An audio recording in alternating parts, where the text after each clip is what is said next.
Pessoal, estamos iniciando aqui uma revisão sobre o tema psicanálise, tema que trabalhamos aí nessa segunda unidade, e o objetivo hoje é fazer um resumo, né, dos principais pontos que a gente abordou entre as aulas anteriores aí que constam aí também no canal.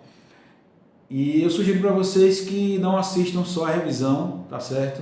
Vejam as aulas anteriores, onde eu falei com mais detalhes tudo isso que eu vou falar aqui, sobretudo trazendo exemplos práticos, né, da clínica, do cotidiano da gente, e como trabalha um psicanalista, né? E do ponto de vista desse resumo de hoje, né, dessa revisão, eu vou falar para vocês sobre 3 pontos principais: a gestação da psicanálise, ou seja, como a psicanálise surgiu, como ela foi sendo maturada, trabalhada por Freud e seus colaboradores. No segundo momento, a gente vai falar sobre a descoberta do inconsciente e, finalizando, vamos falar sobre a primeira teoria do aparelho psíquico. É importante a gente destacar o seguinte, e isso está no texto, né, de vocês e também no slide, nos slides que eu mandei para vocês lá na plataforma da faculdade. É importante a gente não perder de vista o seguinte, que Freud alterou radicalmente o modo de pensar a vida psíquica. Por quê? Porque ele ousou colocar os processos misteriosos do psiquismo, né, da nossa vida, as suas regiões obscuras, como problemas científicos. Ou seja, ele queria entender a nossa subjetividade, e ele conseguiu, né? Ele queria entender por que determinadas coisas aconteciam, quais eram as relações entre as patologias, as psicopatologias, ou seja, a histeria, a esquizofrenia, a psicose, as neuroses. Ele queria saber, descobrir a relação entre o que a gente vive e essas patologias, ou seja, como elas se originam. A leitura que havia na ciência até a época, inclusive na própria medicina, na psiquiatria e na neurologia principalmente, era de que o componente biológico ele era determinante. Mas Freud mostrou, e hoje a neurociência também comprova, que, sem dúvida, a biologia é importante. Porém, a dinâmica, ou seja, o que o sujeito vive no processo, as suas relações afetivas, o desenvolvimento da sua subjetividade, as suas referências, enfim, tudo isso influencia muito na estruturação, podemos dizer assim, da nossa mente. Na verdade, Freud não falava da mente, ele falava do inconsciente, do aparelho psíquico, que não é exatamente a mente, né? Mas de toda forma, como isso é uma discussão mais aprofundada, eu não vou abordar aqui com vocês agora. Então, essa investigação que Freud fez, ele deu o nome de psicanálise.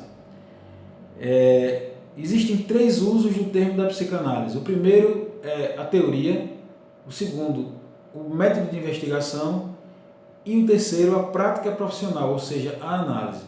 No que diz respeito à teoria, a gente vai falar de um conjunto consistente de conhecimentos, né, que, sistematizados, eles vão fazer parte, né, de um processo, de uma extensa obra de Freud.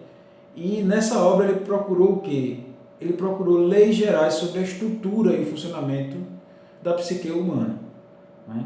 Como pegar toda essa experiência dos atendimentos, dos estudos, da discussão com os pares, né, os colegas, não só médicos, mas também filósofos, músicos, artistas, enfim, um grupo bem variado que ele tinha ali às quartas-feiras, onde ele debatia tudo isso. Então ele tinha, e aí a gente já pode falar do segundo ponto, né, que é o método de investigação. Esse método de investigação ele ia fazendo no dia a dia, a partir principalmente da clínica. Então ele passava o dia todo atendendo e à noite ele ia teorizar sobre aquilo que ele tinha trabalhado. No que diz respeito a esse método então de investigação, esse método é o método interpretativo. E ele busca o quê? Ele busca dar significado àquilo que está oculto, não é? E esse entendimento, esse significado, essa interpretação ela se dá através de ações e palavras, ou pelas produções imaginárias, que a gente chama de produção do inconsciente. Os atos falhos, né, os sonhos, os delírios e as associações livres. Né? Isso compõe o método de investigação. E a prática profissional diz respeito ao dia a dia mesmo de um psicanalista. É claro que o que a gente faz hoje em dia, isso a gente deve muito a Freud, não só a Freud, mas aos pensadores que estavam com ele nessa época, mas também os pós-freudianos. Eu até sugiro para vocês da pedagogia e outras pessoas curiosas também que estejam, que venham assistir esse vídeo, que leiam um pouco sobre Donald Winnicott, um psicanalista inglês extraordinário que eu realmente gosto bastante. E não foi apenas Winnicott que fez uma releitura da psicanálise ou um complemento ao que já havia da psicanálise. A gente tem também Jacques Lacan, a gente tem Melanie Klein, a gente tem uma série de pensadores da psicanálise, mas que sobretudo não eram apenas pensadores. Eles pensaram a psicanálise, a prática clínica, através do próprio fazer, do dia a dia, dos atendimentos. A psicanálise hoje, a gente pode pensar nela, e ela de fato é utilizada para psicoterapias em geral, aconselhamento, orientação. Ela também serve para os trabalhos com grupos, né, em instituições. Tem uma sugestão de pesquisa também para vocês aí. Pesquisem sobre o Centro de Pesquisa em Psicanálise e Linguagem, CPPL, cppl.com.br. Eu tive a oportunidade de trabalhar com essa equipe, é uma equipe extraordinária lá em Recife, e o trabalho institucional é justamente feito com essa referência na psicanálise, embora existam outros profissionais além de psicanalistas, como psicopedagogo, terapeuta ocupacional, psiquiatras, e o que está no centro ali da questão é a psicanálise. A psicanálise como uma facilitadora da interlocução dos saberes. Né? Ela serve também para a gente analisar e compreender fenômenos sociais relevantes, como, por exemplo, as novas formas de adoecimento psíquico, né, de sofrimento psíquico, o excesso de individualismo no mundo contemporâneo e o problema também da violência, entre outros temas, podem ser trabalhados e pesquisados a partir do referencial psicanalítico. E aí vamos para a gestação da psicanálise. Como se deu esse processo? Como a psicanálise surgiu?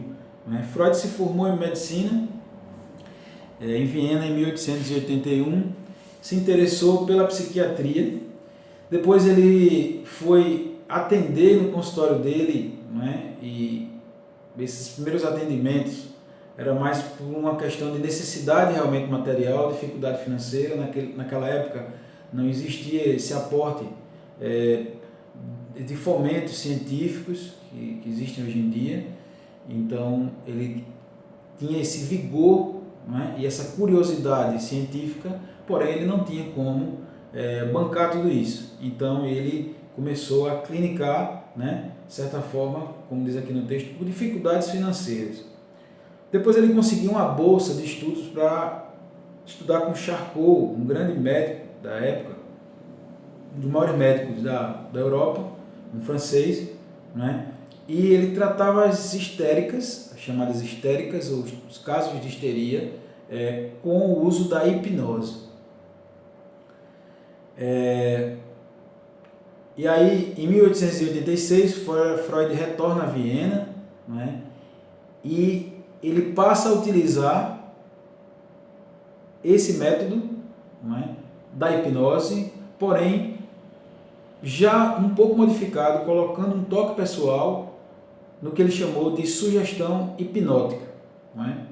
E aqui pelo texto, o que é que o texto diz da sugestão hipnótica? Que o médico induz o paciente a um estado alterado de consciência.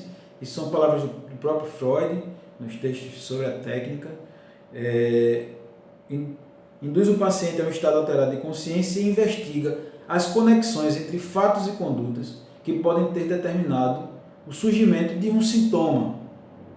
A introdução de novas ideias, onde, no caso as sugestões, que podem temporariamente provocar o desaparecimento dos sintomas.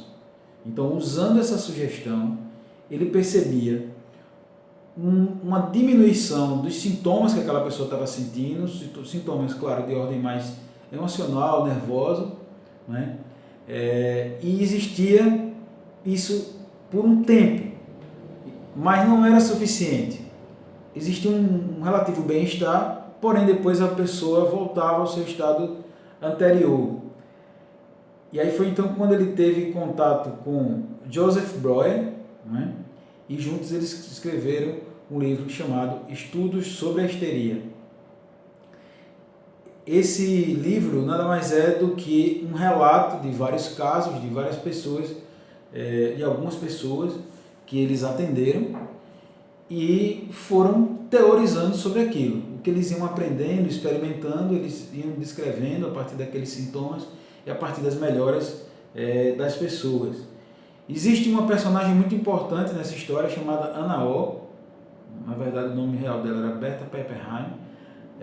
Anna O, ela teve uma importância crucial na psicanálise porque foi ela que, num determinado momento, disse: me deixe falar, me deixe expressar. Ou seja, eles iam utilizando aquela sugestão hipnótica, inclusive eles faziam gestos, né, colocavam a mão na cabeça da pessoa e tal, e iam buscando essas conexões, desbravando ali a subjetividade e o inconsciente da pessoa, que até então eles não reconheciam ainda como inconsciente, né? E sob o efeito da hipnose as pessoas relatavam determinados sintomas, né? E foi através de Anna O que eles descobriram a cura pela fala, né?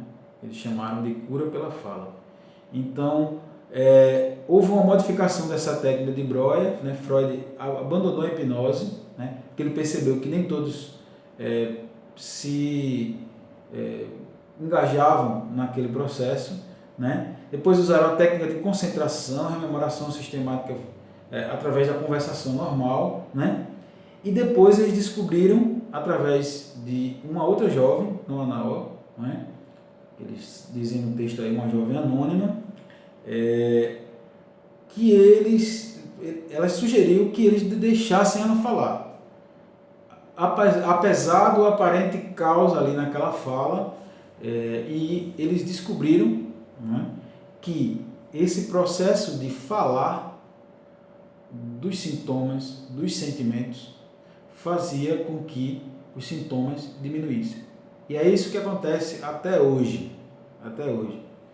Em algumas situações, uma pessoa que está num trabalho psicanalítico, numa terapia, né, já há algum tempo, tal, de repente ela chega, isso já aconteceu, e a pessoa chega assim: essa semana eu estou me sentindo muito bem, de repente tudo modificou e tal, etc. E ela pode ter a impressão que isso foi do nada, ou que haja alguma razão, digamos assim, né, do ponto de vista da racionalidade mesmo, ali do plano da lógica e tal, mas o que ou provavelmente seja aquilo ali, é o conjunto dos processos dessa fala, de colocar para fora esses sentimentos, desses sentimentos serem interpretados pela pessoa e também pelo analista. É um processo, né, mútuo, e isso se dá através do que Freud chamou de associação livre, ou cura pela fala. A gente convida a pessoa a falar livremente sobre o que ela está sentindo, sem uma preocupação de que se aquilo é feio, se é sujo. Não, deixa ela falar, acolhe. A psicanálise é um lugar, por excelência, do não julgamento. Não há julgamento. Não quer dizer que o psicanalista não tenha uma vida pessoal ou não tenha uma opinião sobre as coisas, mas significa sim que ele está concentrado em mergulhar com a pessoa naquele processo e, de alguma forma, ousar interpretá-lo, mas essa ousadia não é alheia, não é uma coisa que a gente faz a toque de caixa. Pelo contrário, Freud até chamava esse tipo de trabalho de análise selvagem. Análise selvagem a gente faz às vezes, né, mas no geral, quando a gente pontua alguma coisa, aquilo é baseado em muitas horas de escuta que a gente já tem com aquela pessoa. Então, geralmente, aquilo encaixa com o que a pessoa está buscando construir, e naturalmente isso gera bem-estar, isso gera melhora das pessoas. Sobre a descoberta do inconsciente, Freud se faz a seguinte pergunta: qual poderia ser a causa de os pacientes esquecerem tantos fatos da sua vida interior e exterior? Né? E aí ele vai dizer o quê? Que esse esquecido era sempre algo penoso para o indivíduo, e era exatamente por isso que havia sido esquecido. E esse penoso não significava necessariamente sempre algo ruim, mas podia se referir a algo bom que se perdera ou que fora intensamente desejado. E aí, através do método da associação livre, Freud percebeu que algumas pessoas ficavam envergonhadas com algumas imagens, algumas ideias que viam, né? E isso gerava, e gera até hoje, uma força que ele chamou de resistência, ou seja, a pessoa resiste àquele processo, ela não quer avançar, ela tem medo, ela tem vergonha. E ele chamou também de repressão, né, o processo psíquico que visa encobrir, fazer desaparecer da consciência uma ideia ou representação insuportável e dolorosa que está na origem do sintoma. Nas outras aulas eu expliquei melhor essa questão da repressão. Na verdade, o tema, a palavra correta é recalque, né? Embora exista uma dinâmica aí entre ambos, né? Eu também não vou explorar isso aqui pela falta de tempo, né? Então, estes conteúdos, né, referidos aqui, eles estariam no inconsciente, né? Estariam no inconsciente. E aí a gente passa para a primeira teoria sobre a estrutura do aparelho psíquico. Agora estamos no ano de 1900, né, onde Freud lança seu primeiro livro sozinho. Ele havia escrito livros com o livro anterior com o Breuer, mas aqui ele lança aí, né, alguns historiadores da psicanálise dizem que ele espera realmente chegar ao ano de 1900 para lançar o livro, né, um livro chamado A Interpretação dos Sonhos, né, e nesse livro ele apresenta, né, a primeira concepção da estrutura do funcionamento da personalidade. Essa teoria refere-se à existência de 3 sistemas ou instâncias psíquicas, que são o inconsciente, o pré-consciente e o consciente. O inconsciente ele exprime o conjunto dos conteúdos não presentes no campo atual da consciência. É constituído por conteúdos reprimidos que não têm acesso aos sistemas pré-consciente e consciente pela ação de censuras internas. Ou seja, aquele conteúdo ele fica lá porque há uma censura em nós que não permite que ele saia. Eu falava agora há pouco sobre a repressão, sobre o recalque. Uma coisa importante do mecanismo do recalque diz respeito à inserção social do sujeito, ou o contrato social, a convivência entre as pessoas. Em que sentido? No sentido de que, por exemplo, muitas pessoas já tiveram ou têm vontade de matar outra pessoa, seja por causa de política, seja por causa de traição, seja por causa do que seja, né? Ou uma vingança, alguém que matou alguém da família dele, enfim. Uma vontade de matar é uma coisa que uma grande parte das pessoas já sentiu, já passou pela mente. E o que é que faz com que a pessoa não faça isso? É o recalque. Por quê? Porque o recalque é a introjeção da lei. Não é apenas porque a polícia pode prender você que você não mata alguém. Você não mata alguém também porque é algo mais profundo ainda do que a própria existência da polícia, que diz respeito à sua censura interna, à sua estrutura familiar, tudo que você aprendeu ali no seu meio, né? Por mais que ele possa ter sido hostil, mas que lhe fez, né, lhe fazem ter essa noção de que não se pode matar outra pessoa, né?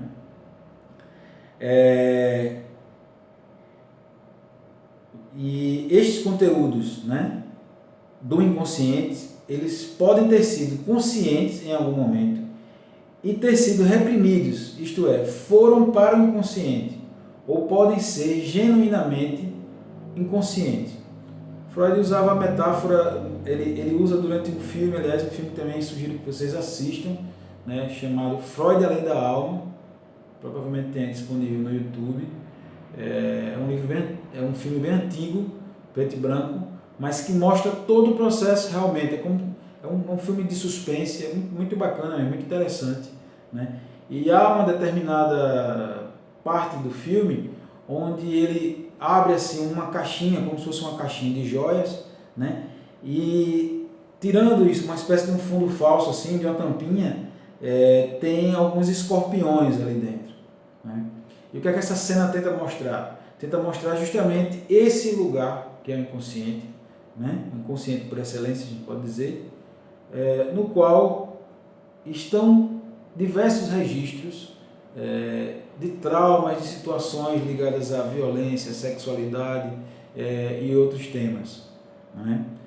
Então, o inconsciente é um sistema do aparelho psíquico regido por leis próprias de funcionamento. Freud falava muito sobre dualismos. Então ele vai falar sobre pulsões de vida, pulsões de morte, né? Ou em outro momento, pulsões de autopreservação, né?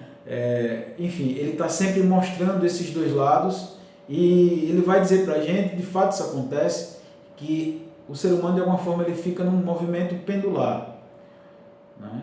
Alguns momentos ele está mais para um lado, outros momentos mais para o outro, mas de modo geral, saúde e amadurecimento significa justamente um pouco de equilíbrio entre esse movimento, vamos imaginar esse pêndulo, né, sem balançar tanto, digamos assim. Já o pré-consciente, ele refere-se ao sistema onde permanecem aqueles conteúdos acessíveis à consciência, né? Ou seja, pode ser acessado. É como se, vamos imaginar assim, ele até em algum momento faz um desenho lá, tal, vamos imaginar, supor assim que aqui na altura da nossa testa está consciente, né? Aqui o pré-consciente e aqui atrás o inconsciente, tá? Se a gente for pensar num movimento no sentido da complexificação de cada coisa e também no acesso cada vez menor às informações que lá estão. O pré-consciente também diz respeito àquilo que pode estar na consciência neste momento e no momento seguinte pode não estar. E por fim, o consciente é o sistema do aparelho psíquico que recebe ao mesmo tempo as informações do mundo exterior e as do mundo interior. Como é que a gente pode, professor, como é que isso acontece na prática?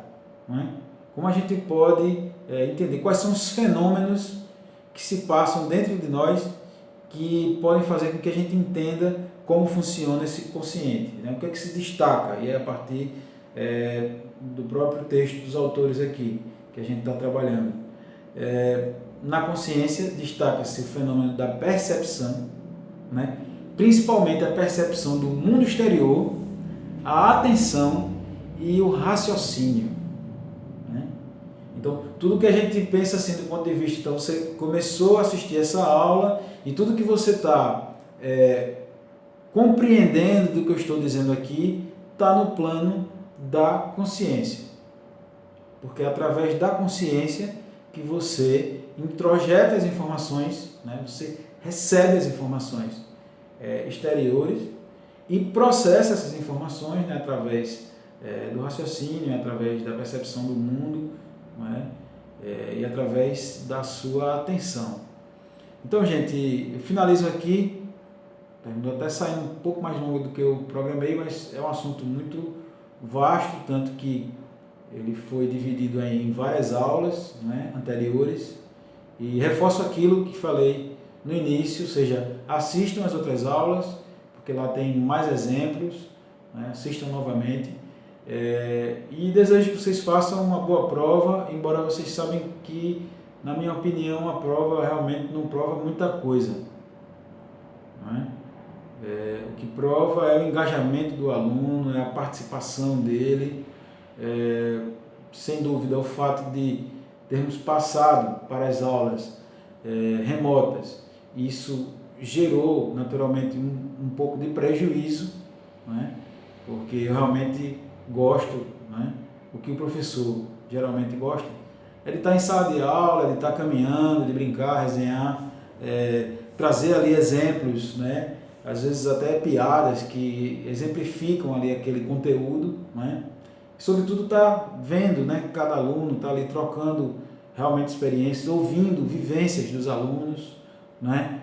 Então, em função da pandemia, nós infelizmente precisamos migrar, né, para esse tipo de assunto, mas quando eu falo de assistirem às outras aulas é porque eu acho que, apesar de serem as primeiras aulas que eu faço nesse modelo, embora eu já tenha, né, um bom tempo de sala de aula, mais de 20 anos de estudo, mais de 15 anos de formado, mas o ambiente da sala de aula ele realmente é um ambiente privilegiado, né? E sobretudo para o profissional que busca ser um educador, né? Um professor e um educador, que é isso que vocês estão buscando.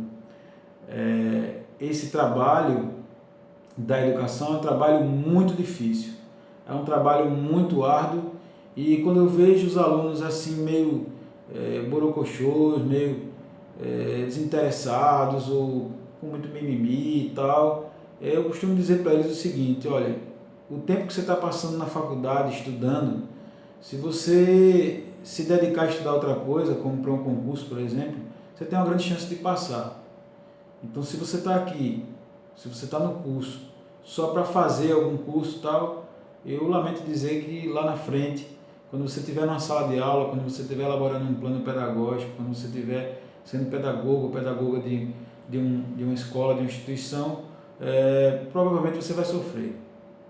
E quando eu digo sofrer, eu não digo sofrer o sofrimento normal que qualquer trabalho nos traz, no sentido do sacrifício, das dificuldades, da falta de material, da relação com os outros colegas. Eu não digo apenas nisso, eu digo no sentido de não se encontrar na profissão. Então, ser professor não é profissão, é missão. Então, essa missão ela é honrada por poucas pessoas, né?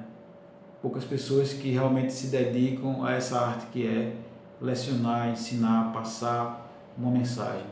Então, seja através dessas aulas remotas, seja através de futuras palestras e contatos, enfim, que a gente possa manter esse contato. Vocês são um grupo que eu gostei muito de trabalhar, um grupo bastante ativo, bastante heterogêneo, um grupo realmente muito bacana. E eu realmente lamento muito não ter tido essas horas aí que a gente teve de aula remota, não ter passado aí esse tempo com vocês, mas fico também com a sensação de dever cumprido, na medida em que me esforcei para dar o meu melhor aqui nessas aulas remotas.